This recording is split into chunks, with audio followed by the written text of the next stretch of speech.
Good evening, everyone. My name is Bettina Escauriza, and I am the producer of PhillyCAM Voices, and it is an honor to present our year in review. This month, our show is dedicated to looking back at 2024. Join us as we celebrate our commitment to community journalism, our love for the great city of Philadelphia, and the stories we told throughout the year. This is PhillyCAM Voices. Play the kids. Hello. Hi, Adam. Nice to meet you. I'm a big fan of your show.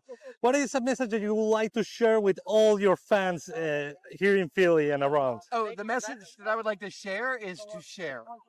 One of my single favorite thing about the cosplay community is how egalitarian, open, and inclusive and sharing it is. And actually, here in Philly, the inclusivity seems even more extreme than usual, and I love that. I'm here for it.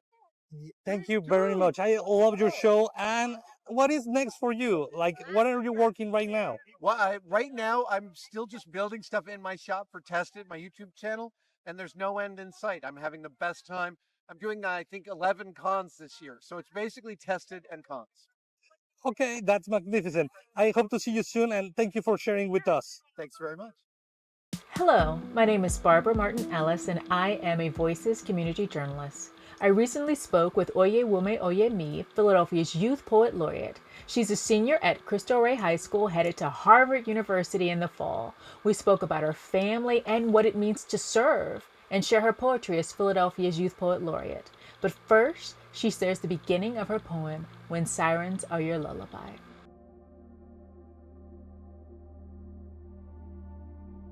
When sirens are your lullaby, and screams follow you into your dreams, you learn some things. The first thing you learn is to clear a path when the first responders come. Do not take up space. Do not cry. Be methodical. Be calm.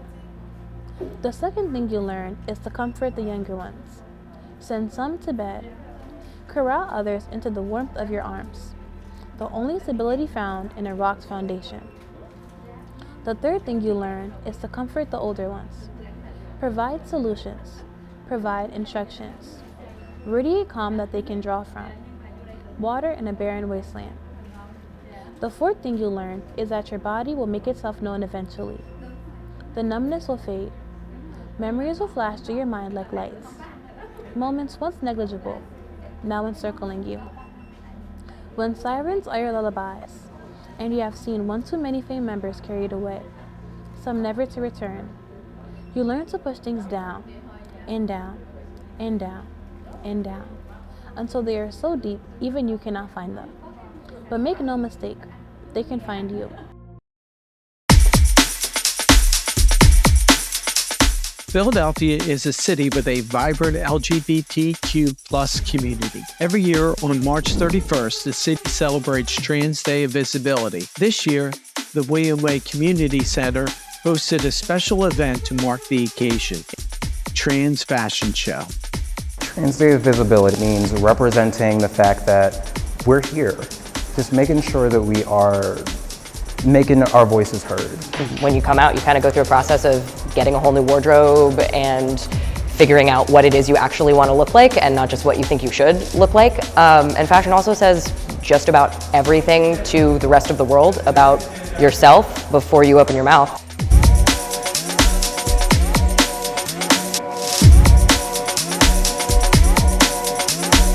The Trans Fashion Show isn't just about clothing. It's about self-expression, celebrating individuality, and creating a space for the transgender community to be seen and heard. But for my friend here and beautiful model, Zach finds it far more empowering to be ascendant, to be a god or a goddess all combined in one, to be something beautiful. What is beautiful? You can't help but be allured by this person standing right here in front of you.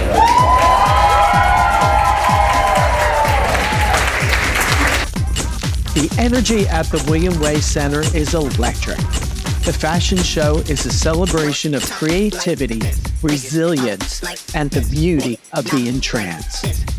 Have you ever heard music touch your soul in a way that changes your entire day?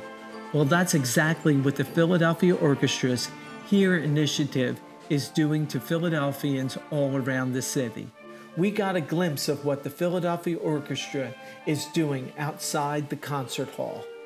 All right, so the HERE initiative was developed by the Philadelphia Orchestra about 7 or 8 years ago to have a very intentional focus on health, education, access, and resources. So in the design of all of our music education programs, we want to make sure that we are first taking care of the health and wellness of all of our students, of course providing them with quality music education, eliminating any barriers that they have to music and to the performing arts in general, and to providing resources not only for our students but to our artistic and community partners. The H in the HERE of our HERE initiative is our music therapy program that we operate out of Broad Street Love, formerly known as Broad Street Ministry. So we go in with our music therapists and musicians of the Philadelphia Orchestra who are trained to do this work because it is bona fide therapy. We are working specifically with the unhoused population.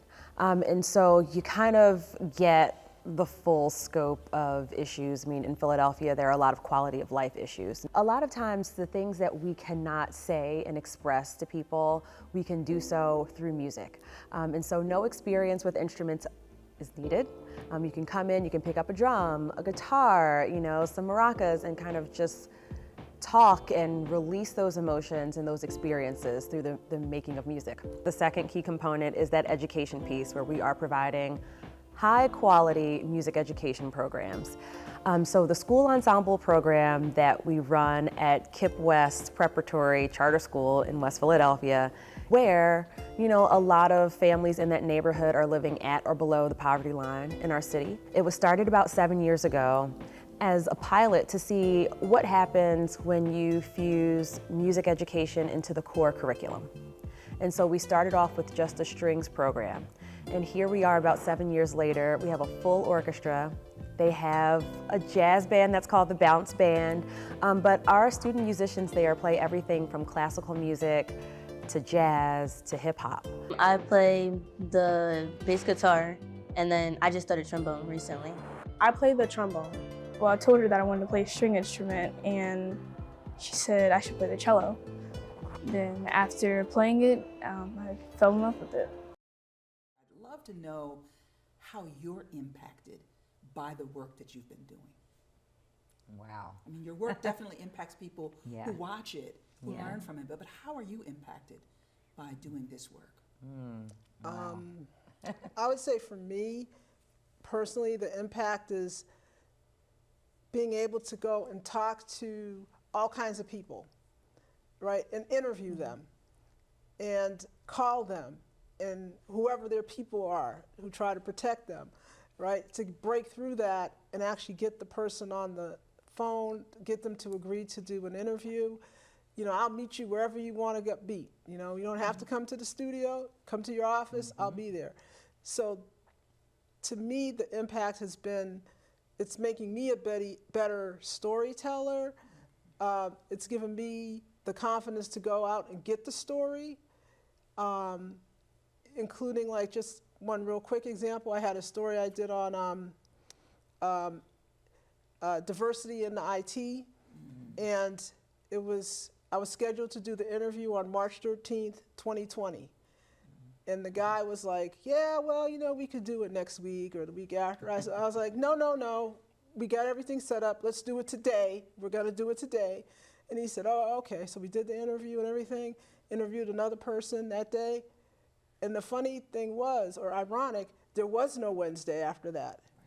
Because Friday, everything shut down. So that idea of just making sure you get your story when you get your story, I think, to me, that's real important. Yeah.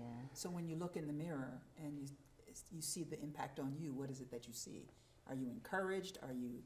Oh yeah, I'm encouraged, and I'm encouraged, so encouraged. I got my own home studio. Okay. I got like 3 cameras. I got lights. I can do whatever I want to do. I love it.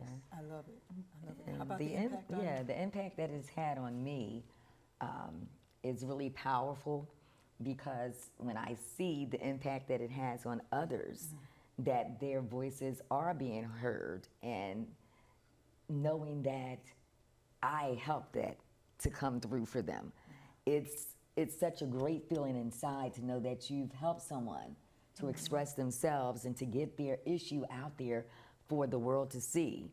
And that's a great impact right there. And so it's just something that you really can't explain, like how it feels so good to hear someone say, oh wow, how happy they are to have a voice here. And when they've gone other places and they've been shut down, no one wants to tell their story, but for them to come to PhillyCAM Voices and for me to be able to tell their story, allow them to tell their story, is rewarding to me because I've helped somebody. And that's what it's about, for us to be here to be their voice and to allow their voice to be heard. And so that's a great impact. There's power in being a community voice. Oh, yes. There's power in when people telling their own stories and people from the communities telling stories about those communities, for sure. Yes. For sure. Yes. Barbara, what impact has this had on you? I think I homeschooled my children, and people would say, oh, you know, they're X, Y, and Z, you know, they have a special skill or whatever. I mean, it was just easier to kind of work through the margins. But, you know, and they're finishing their senior year, cross fingers, they'll, you know, they're at Harvard. But I have never, nor have they, thought that they were unicorns or they were exceptional. And I see that in other young people. And so when I go out and I tell stories, no matter the neighborhood or the community, I see the same talent and the same gifts, perhaps undeveloped. Maybe they just don't know. I mean, that was a lot of the impetus for wanting to do this. Oh, did you know that this is in the city and that's in the city and this is free and PhillyCAM has a program for young people?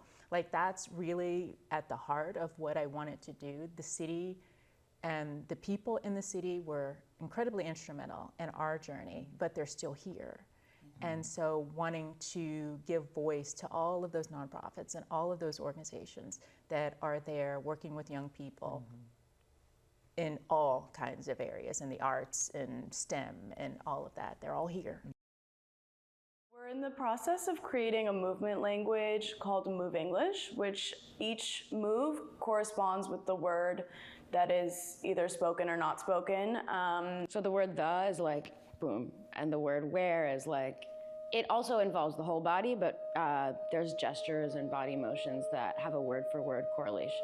And we've been working on that since 2018, 2019, and we wanted to do more with this, and we also wanted to continue exploring mental health awareness, and it's something that we're very familiar with, this setting of being a patient and seeing a therapist, and we felt like we had enough background information to accurately portray it, and it gave us a great way to like create a script and then develop our movement language more. Yeah, so we were interested in finding a way that previously the movement language had been more of like a monologue, and we were interested in finding a way to have a dialogic structure. So that's kind of, well, what kind of dialogue do we really want to be having? And both of us have been in therapy on and off for a really long time, and that's something, the destigmatization of mental health related issues is something that's close to both of our hearts, and so we started as a small project and it kept expanding from there. One thing that we're interested in, and one thing that brought us into this working with text super directly, is we've had a lot of experiences, even with our friends, and they're artists too, and they'll come to a show and they're like, yeah, I just didn't really get it. And it's like, oh, we really want people to feel like they have some kind of access to dance, and there's so many reasons why people don't feel they have access to dance that I won't get into, but for us using text, and not just like throwing text on top of a dance and seeing what happens, but really using the text as the grounds from which to create the movement, creates something for anyone to connect to. Like, I believe that a random person on the street who's never been to the theater could take something from this because of the way that we're using the body and the text together.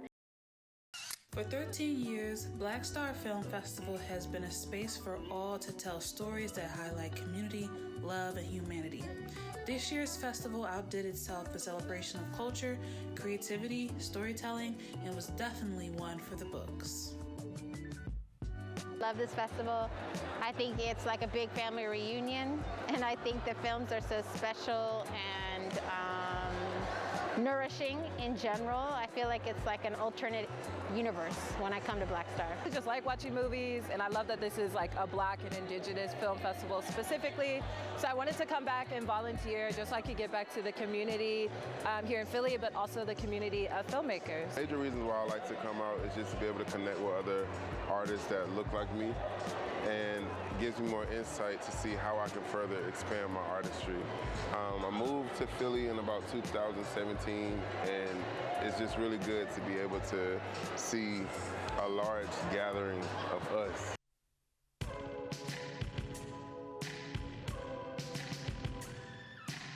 Yes, ma'am. It's your girl Shania with PhillyCAM covering the 2024 Black Star Film Festival. Here to bring you all the juicy details on the creativity, community, and culture that Black Star has to offer. Listen, from screenings to panels to parties, Black Star is an experience for us, by us. Let's go. Is this your first Black Star Festival? Yes, this is my first Black Star Film Festival.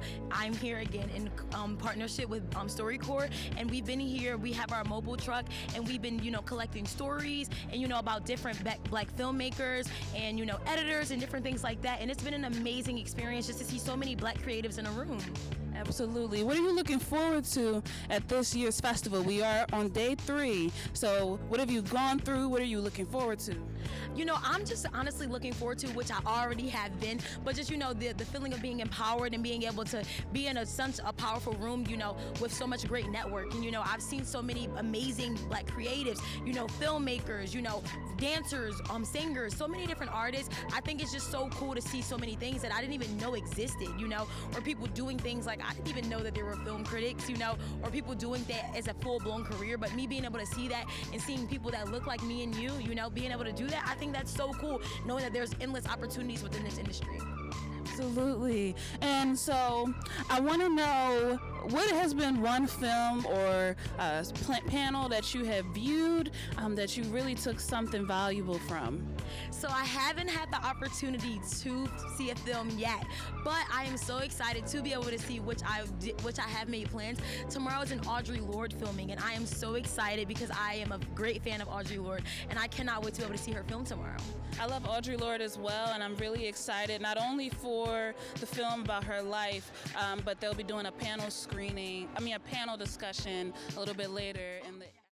My name is Cindy Lozito. I am a muralist, illustrator, and cartoonist based in South Philadelphia by way of Queens, New York. So tonight, it's Friday night at 5 p.m. We are currently at my pop-up studio on the balcony of the Great Stair Hall at the Philadelphia Museum of Art, celebrating Hispanic and Latinx Heritage Month. For this celebration, I created a bunch of artwork. A lot of it has to do with my family and specifically the history of my grandmother as a seamstress. I incorporated family photos of my relatives, my cousins, my mom, my sister, and of course my grandparents as a way to honor them and things that I found in, their bedroom and their bedside when I was growing up. The pop-up studio that's happening behind me and is part of this collaboration that I am calling the Fabric of Belonging is an opportunity for people to make their own handkerchief inspired by home, the way I was inspired by my home while creating this artwork.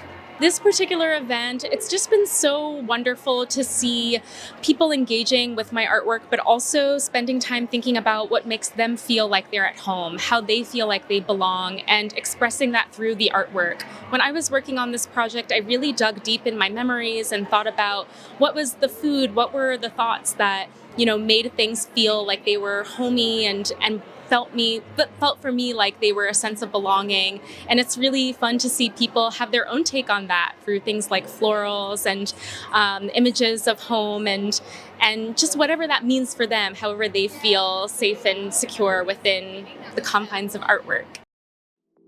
After speaking to the youth, we found some common concerns such as women's rights, mass poverty, like inequality in Philly, unemployment, there's not enough health care for a bunch of communities, police reform, climate change. We later spoke to PA Youth Vote Representative Sarah Julia Marion to find action plans and solutions for the youth. PA Youth Vote is a nonpartisan collaboration of youth, educators, and organizations working to elevate youth voices, improve public school civics education, and empower youth as civic actors. Civic engagement is the ability to exercise the rights and the different opportunities you have as a citizen and the exercising of working with your community. I feel like it's important to get youth to vote, but I think it goes back to we're taught at such a young age that we don't need to be involved in politics, we don't need to be involved in it, we don't need to ask questions, and as we progress, as we get older, it's harder for us to grapple and understand why we should be voting, and there's so much pressure that gets put on us to vote, but we spend so much time being told, you don't need to know about politics, stay out of grown folk business, and then when it comes time to vote, we don't even know what to do because when we've asked the questions, we've been pushed away. So it's a yes and no for me, honestly, now. What else can someone do besides vote? I think, again, reaching out to grassroots organizations, working with local leaders, politicians, and emailing, reaching out to state legislators, as well as just anyone who is in the authority of power. But I think also, again, using your voice, using social media, and going back to utilizing the resources that you have as an individual is a way that you can really increase the awareness. What is a grassroots organization?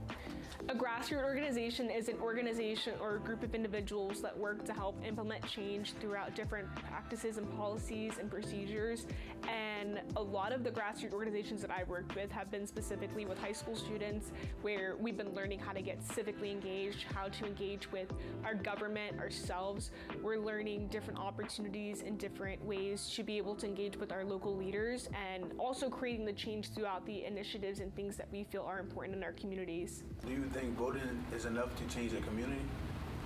I think, yes, voting could change a community, and it's enough because it's everyone rallying together, as I said earlier, and coming together for a cause that's important to them. And when it comes to them, that them is the community.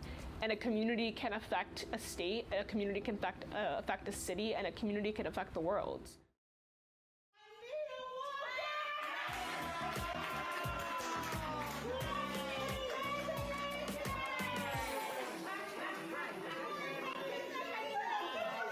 What is your name and your title? Dee Dukes, President of the Winfield Community Neighborhood Association. When was your guys' first Thanksgiving dinner and the turkey giveaway? November 2021. Our organization started in that same year, and we were wanting to do something that would support families and bring families together.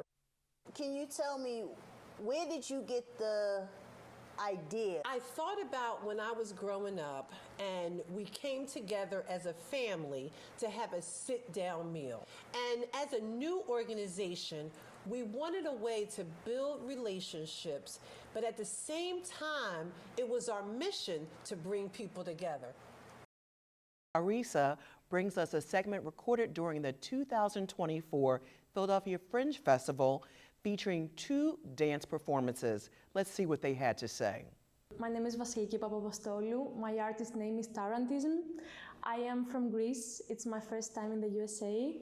I'm here for this whole month to tour my solo piece Panopticon with Mignola Dance and their piece Self-Help. So it's a split bill performance, and we are touring in different cities at the East Coast, including Toronto. So my piece is called Panopticon, and it's an architectural system, like a prison that was invented by Jeremy Bentham. It never actually happened, but it was more of a metaphor. So basically in this prison, all the cells were open to the guard, and the people could be seen at any time, which meant they had to be in their best behavior the whole time. And they didn't know when the guard was gonna see them, or they didn't know when they were being surveilled, so they always have to be at their best behavior. And then Michel Foucault said this is this system is how society works at the moment, and people, as humans, we have internalized the system, and this is what we do to ourselves. So even if nobody's watching us, we always try to be on our best behavior. one of the books that has inspired me a lot is the book The Heart of a Man by Erich Fromm, where he talks about Biophilus and Necrophilus person. And by Biophilus, it means loving life, and life is unpredictable, is constantly changing, while Necrophilus is about loving whatever is dead and whatever we can control. I feel like in today's world we have this tendency to want to control everything, and we have this fascination with like AI, technology, and I was thinking, you know, we say the word futuristic, and when we say futuristic, the first thing that comes in mind is technology. And it's like, why is, like, futuristic is just about the future, and why we connect this to technology and the mechanical world instead of like humanity and life. And I started, like for me, I had this moment of like, oh wow, this is like, we really try to control life. Like this is where it's going, we try. And because the more things are like dead, like we can control dead material, and we want to try and make everything mechanical so we can control it. And so like, this system, as I said before, is also a very internalized system. And for me, like the hands are like the manipulator. There is this control system that always when they try to get the control over the body, and the body is more like the instinct that tries to rebel. And so we constantly see this machine-like person that has a soul inside that is being stuck and wants to come out. And there is this constant battle. Joining me in the studio tonight to celebrate this 100th episode of PhillyCAM Voices are community reporters Chinchilla Jonicia, Connie Com, and Barbara Ellis. Thank you all for joining me tonight on a show that you are all too familiar with because you are part of the backbone and the juice of this show. So welcome. Thank you. Let's just talk a little bit about why you do this. Why are you contributors to PhillyCAM Voices? Okay, well, I am a contributor to PhillyCAM Voices doing community news because I'm an activist and an advocate, and I really take an interest in what's going on within the communities, the issues that people are having, especially centered around wrongful convictions, gentrification, and all the different things that people have dealing with injustices. And PhillyCAM Voices is a place that we can do that freely, unlike mainstream media. Barbara, what has it meant to you? Well, I work as a college access advisor working with teenagers, and they're amazing, but those aren't the stories that we hear. And so all of the stories that I have done have been featuring programs or just highlighting and putting the spotlight on young people who are doing things in Philadelphia that we may not know about. Connie, what drives you as a PhillyCAM Voices reporter? What drives me is the fact that there's a lot of good things happening in and around the city. There's bad things happening in and around the city, but it seems the regular media doesn't really cover what's really going on. So I like to, what drives me is doing stories that I care about that I think other people should know about. So if there's an issue that I think is important and it's not being discussed, I'm going to put it on PhillyCAM Voices. Thank you for tuning in to this episode. You can also watch our show on YouTube and Roku and follow us on Facebook and Instagram. We'll see you next time.